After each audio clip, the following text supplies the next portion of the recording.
Welcome back नाज़रीन। बात हो रही है 5 फरवरी यौम यकजहती कश्मीर के हवाले से और कश्मीरियों के हवाले से कि जो स्पेशल स्टेटस ख़त्म कर दिया गया, आर्टिकल 35A की बात की जाए या 370 की बात की जाए, जब चीज़ें तब्दील की गई तो फिर क्या उसके असरात मरतब होते नज़र आ रहे हैं। इंटरनेशनल कम्युनिटी की भी अगर बात की जाए और पाकिस्तान का मौक़िफ़ भी इंटरनेशनल कम्युनिटी में बात की जाए। अहमद सग़ीर साहब हमारे साथ इस वक्त ऑन कॉल मौजूद हैं। अहमद साहब, हम बात कर रहे थे कि स्पेशल स्टेटस जो ख़त्म कर दिया गया, उसको प्रोविंस की हैसियत दे दी गई, उसके बाद असरात क्या मरतब हुए? देखिए, असरात ये मुरतब हुए। आपको इस बात का बखूबी इल्म है बिलाल कि हम पाकिस्तान में भी एक कश्मीर है और हमारा वो कोई सूबा नहीं है, वहाँ पे एक वजीर आजम है। ठीक और है। जहाँ पे वजीर आजम होता है तो इसका मतलब है कि वो एक सेपरेट एंटिटी है, यानी वो हमारे साथ रहना चाहते हैं, बट उनका नज़्म नस्क अपना है, उनके वजीर अपने होते हैं, उनका तरीक़ेकार अपना है। और किसी पाकिस्तानी को ये इजाज़त हासिल नहीं है कि वो वहाँ जाके इवन 1 इंच भी ज़मीन खरीद सके। पाकिस्तान का कोई बंदा भी जो है, वेर एज कश्मीरी चाहे तो पूरे पाकिस्तान में जहाँ चाहे प्रॉपर्टी खरीद सकते हैं। वो पाकिस्तान में उनका कोटा भी है, उनको स्पेशल प्रिविलेज भी हासिल हैं। आप देखिए कि जो उनके प्रेसिडेंट थे अभी, मसूद साहब जो हैं, वो हमारे फॉरेन सेक्रेटरी भी रहे, वो हमारे एम्बेसडर भी रहे।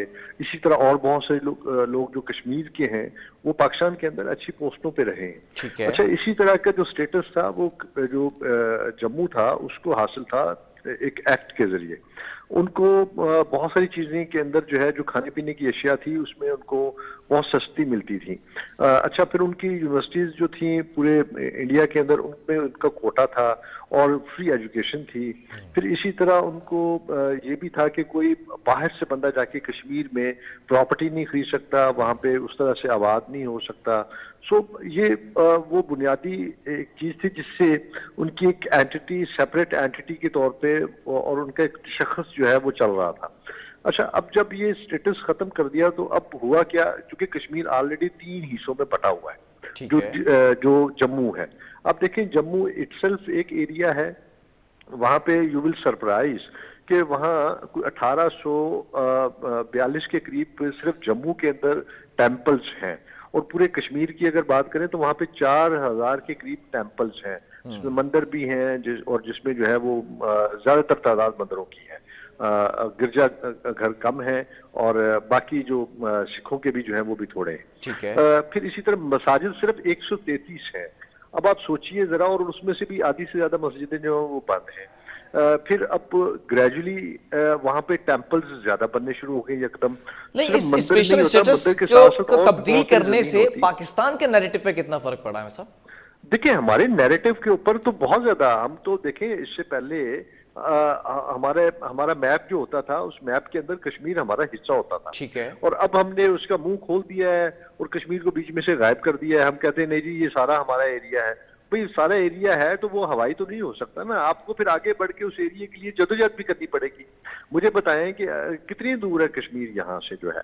अब अल्टीमेटली विल नहीं है। देखिए, हम जब भी बहुत सारी ऐसी चीजें हैं जिसके ऊपर अगर हम बात करते हैं तो फिर जो है वो वेस्ट चीखना शुरू हो जाता है। अब से पहले तक जो है हमारे सब यहाँ, अगर भारत आप की देखें। बात की जाए तो वो जो वेबसाइट्स के ऊपर और गूगल पे जो अपना मैप अपलोड करते हैं, उसमें तो हमारे पास जो आज़ाद कश्मीर है उसको भी उसका हिस्सा दिखाते हैं अपना।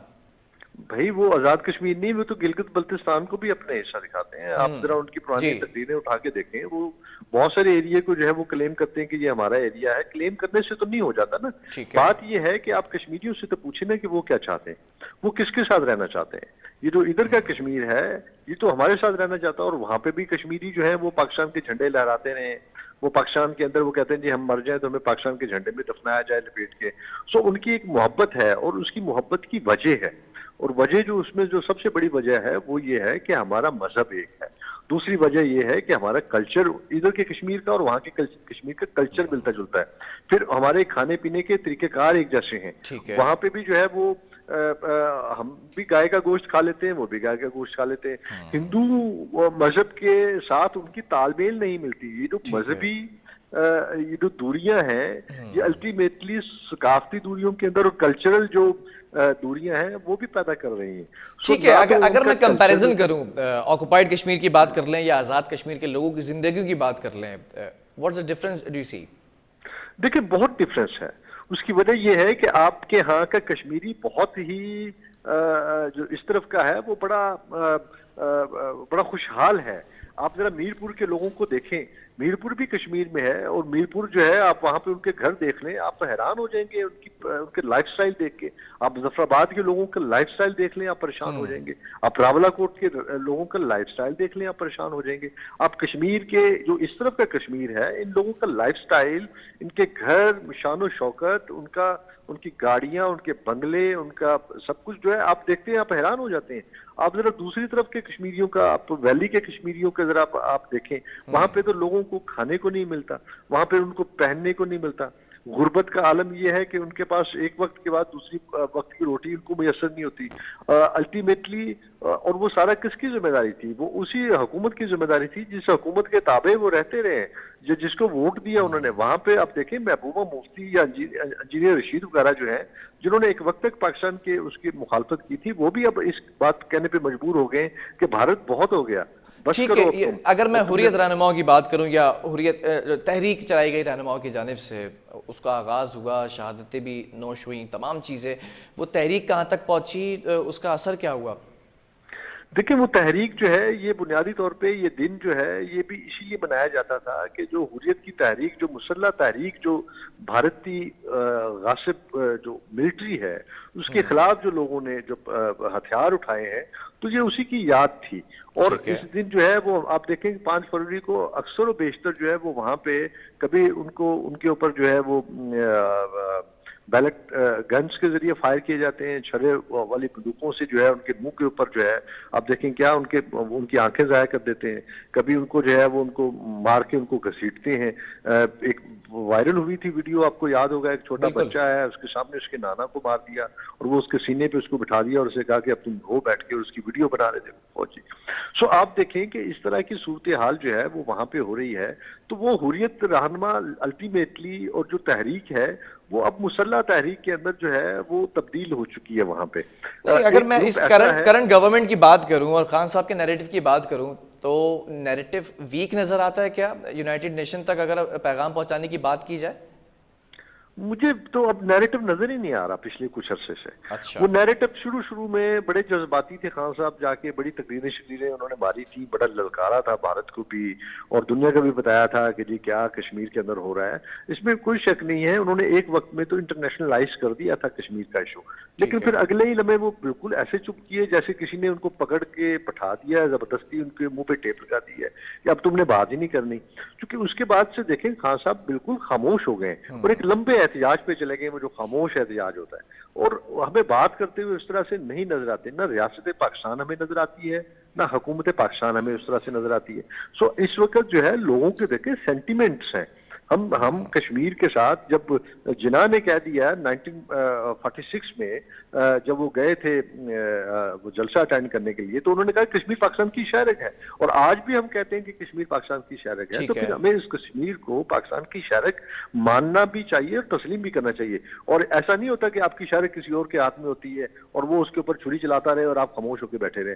सो अल्टीमेटली हमें इसके लिए जितनी भी रेजिस्टेंस, देखें बात अब जो है ना बातों से आगे निकल गई है, अब हमें अल्टीमेटली को प्रैक्टिकल स्टेप लेने चाहिए। ठीक है, तो इसका हल क्या है पुरअमन तरीके से, अगर इस मसले को हल किया देखिए जाए? कोई पुरअमन, मैं बताऊं बात दुनिया के अंदर जो बड़ी बड़ी स्टेट्स हैं उसके साथ छोटी छोटी स्टेट्स ने टकरा के उसका तिया पाचा कर दिया। अफगानिस्तान ने क्या किया मुझे जी। बताएं, उड़ा के रख दिया उसने अमेरिका को अफगानिस्तान के अंदर, घसीट के मारा है उसको। वियतनाम ने क्या किया, उड़ा के रख दिया उसने। दुनिया के अंदर छोटी नेशन जो है वो बड़ी बड़ी नेशन और सुपर पावरों के साथ टकराई है और उसको पाश पाश किया है, उसके गुरूर को मिलिया मेट किया है।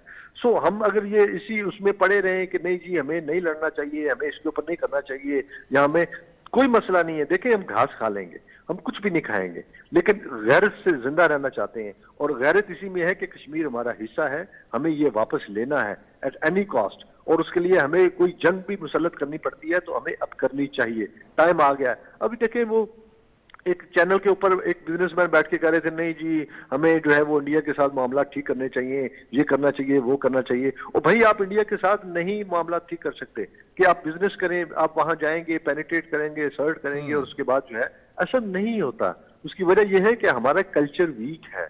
हमारी चीजें वीक हैं, वो पेनिट्रेट करती है, आपके बच्चे फिर नमस्ते कहने लगेंगे। यहाँ पे फिल्में भी इंडिया की देखी जाती हैं, शाहरुख और कतरीना की देखी जाती हैं, यहाँ पे जो है गाने भी उन्हीं के सुने जाते हैं। सो कैसे हो सकता है कि आप उनके कल्चर की यलगार के आगे जो है को बंद बांध सके? आपको या तो अपना कल्चरल पहले अपने आप को जो है स्ट्रेंथन करना होगा, फिर आप ठीक है। उनके साथ इस तरह बातचीत में जा सकते हैं। अदरवाइज सिर्फ और सिर्फ एक ही हल है, ये बंदर हैं, इनको मारना पड़ेगा। जब तक हम इनको मारेंगे नहीं, ये सीधे नहीं होंगे। और आप देखें, उन्होंने लाकर 10 लाख से ज्यादा फौज जो है वो एक ऐसी आबादी में लाके खड़ी कर दी है जिस जहां पे जो है वो टोटल 85 लाख मुसलमान रहते हैं। ठीक उसके है। ऊपर आपने 10 लाख फौजी जो है वो तो वो फिर क्या करते हैं वो? इन दी एंड स्टेबल हमें रुकते कुछ हैं। ना कुछ स्टेप लेना पड़ेगा इस करंट गवर्नमेंट को। बहरहाल बहुत शुक्रिया अहमद सगीर साहब आपके तजिए का। और नाज़रीन, अगर यौम यकजहती कश्मीर की बात की जाए, 5 फरवरी से इसको मंसूब किया गया है, लेकिन कश्मीरियों से इज़हार यकजहती क्या एक दिन के लिए काफ़ी है या फिर इसके लिए कुछ इकदाम उठाने पड़ेंगे इस करंट गवर्नमेंट को? अगर यूनाइटेड नेशन की बात की जाए, ह्यूमन राइट्स वायलेशन जहाँ होती नज़र आती है वहाँ पर इंटरवीन करती नज़र आती हैं ऑर्गेनाइजेशंस, लेकिन कश्मीरियों के लिए क्यों खामोशी है, ये बड़े सवालिया निशान है। अगर बात की जाए कि शायर किस तरह से अपने लफ्ज़ों में इस कश्मीर की अक्कासी करता है, तो वो ये है कि जाने क्यों दबाई जा रही है कश्मीर की आवाज़, मैं पूछता हूँ कहाँ उठाई जा रही है कश्मीर की आवाज़। तारिक, अयूबी और कासिम को याद करो, हमसे क्यों भुलाई जा रही है कश्मीर की आवाज़। आगे बढ़ो, साथ दो सरफरोशों का, जाओ वहाँ जहाँ लगाई जा रही है कश्मीर की आवाज़। बहरहाल सोशल मीडिया पेजेस आपके सामने होंगे स्क्रीन के ऊपर, आप अपना फीडबैक भी हम तक पहुँचा सकते हैं। आपका फीडबैक इंतहाई अहमियत का हामिल है। प्रोग्राम का वक्त ख़त्म हुआ है। अल्लाह हाफ़िज़।